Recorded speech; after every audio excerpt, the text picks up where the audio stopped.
I'm Amber Hackney. I am a clinical social worker, and I am a person with a lived experience of an eating disorder. Not only did I have an eating disorder at a young age, but I also now currently work with individuals that are in the beginning stages of an eating disorder. So I've started to notice a lot of what's going on with my clients because of that lived experience. I've started seeing individuals that are not eating because they're afraid to lose weight, or they have a desire to be way below weight. Also, some that are overeating and then making themselves vomit in order to get rid of the food. So I've become a passion of mine as I begin this process of getting healthy myself, but I've also wanted to help the individuals that I'm working with on a clinical level in order for their families to recognize that their children may be experiencing the beginning stages of an eating disorder. And I don't think that I really realized how often or how much it was happening in the areas around us until I started looking at my own health and started dissecting the things that I did. Then it was easier for me to recognize in other people.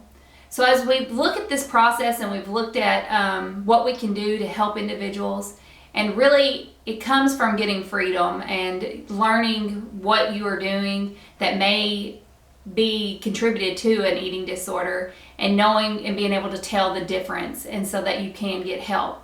So through some of our pages we have we started listing some of those things that you may be doing that would contribute to to an eating disorder. Our graphic designer for the cover of our book, Kirsty, which is Lisa's daughter, she had experience with bulimia when she was in high school and college. And so everything that is on our book cover would relate to an individual that may have an eating disorder, as far as the scales and the tape lines. When you're looking at an individual with an eating disorder, they may become over obsessed with their weight, that they weigh over and over again, or they're measuring with the tape line, or they have all these rules in place, like I can only eat 5 nuts out of the package, or I can only eat a third of a piece of gum. Some of the rules that I had for myself was like a popsicle.